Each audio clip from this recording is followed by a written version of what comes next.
O assunto de hoje é população urbana e população rural do Brasil.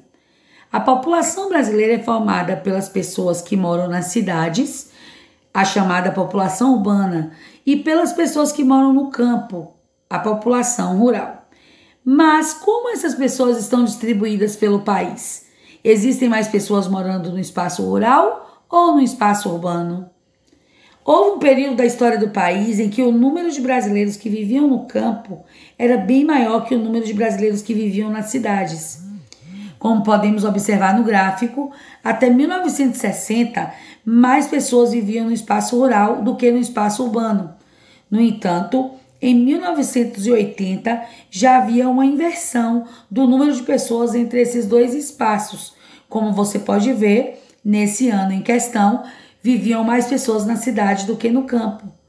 E no ano de 2015, a quantidade de habitantes do campo passou a ser cerca de 6 vezes menor do que a quantidade de habitantes das cidades. A grande quantidade de pessoas que migrou, ou seja, saiu do espaço rural para viver nas cidades, reforçou o crescimento da população urbana no Brasil. E é sobre isso que nós vamos falar agora. Esse intenso movimento ocorrido principalmente na década de 1970, mas que começou desde a década de 1930, recebeu o nome de êxodo rural, que é o deslocamento do homem do campo para a cidade, o que foi provocado principalmente pelos fatores a seguir: mecanização do campo, atração de trabalhadores para a indústria, busca por melhor qualidade de vida. Quando falamos da mecanização do campo, nós temos que entender que a crescente utilização de máquinas no campo aumentou a produção das lavouras e diminuiu a necessidade de contratação de mão de obra humana, de modo que muitos trabalhadores rurais ficaram desempregados.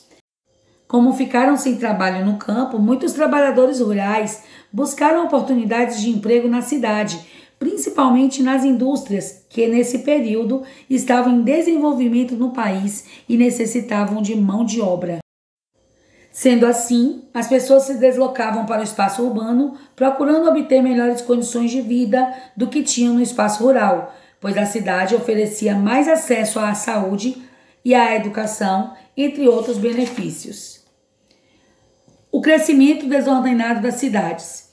O intenso fluxo de pessoas da área rural para a área urbana causou diversos problemas a muitas cidades brasileiras. Essas cidades não estavam preparadas para receber uma quantidade tão grande de pessoas como ocorreu nas últimas décadas.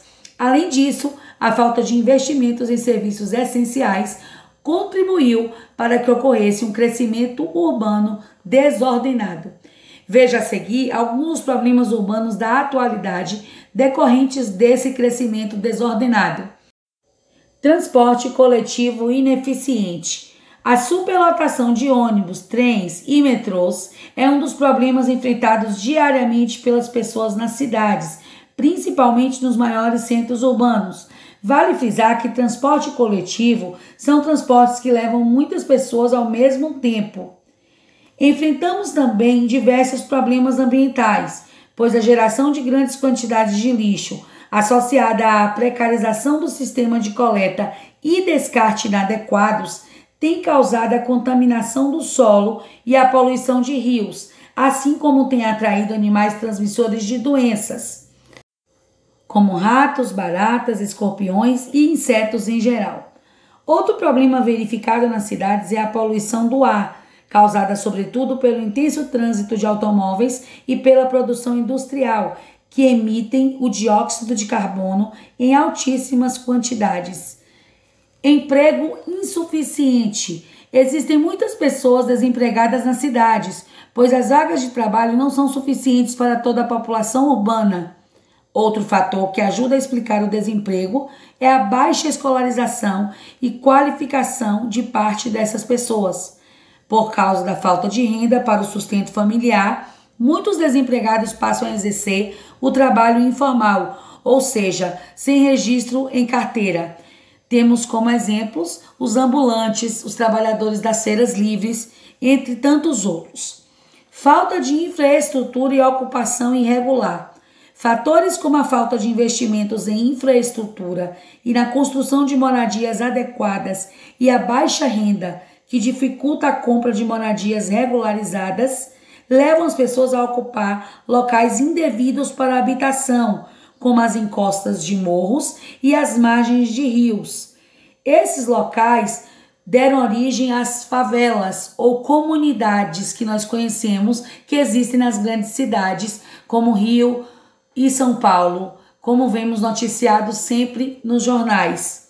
Em grande parte, essas moradias não são atendidas por serviços essenciais, como ruas pavimentadas, transporte público e saneamento básico, que, só para lembrar, consiste no conjunto de serviços, infraestruturas e instalações de coleta, tratamento e distribuição de água, esgoto e resíduos sólidos, que é o lixo, assim como limpeza urbana e drenagem das águas das chuvas. Além disso, essas moradias estão em locais onde podem ocorrer enchentes e deslizamento de terras, ocasionando muitas mortes. Seguiremos agora com a explicação das nossas atividades, mas para isso eu peço que vocês voltem para a página 308, onde tem uma questão que pede para vocês observarem o gráfico e completar as frases a seguir. O gráfico tem o título de Brasil, População Urbana e Rural, 1940 a 2015, que são os anos que estão sendo estudados. A legenda diz que a cor verde representa a população urbana e a cor laranja representa a população rural. E nós temos os anos 1940, 1960, 1980, 2000 e 2015. Vocês irão completar com palavras como maior ou menor, rural ou urbana. Vou ler as sentenças. A. Em 1940, a população rural era do que a urbana. B. A população era menor do que a população urbana em 1980. C. A população aumentou de 1940 a 2015.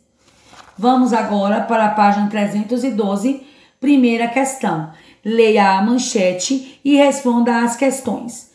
No interior do Acre, mais de 400 casas correm risco de desabar após deslizamento de terras.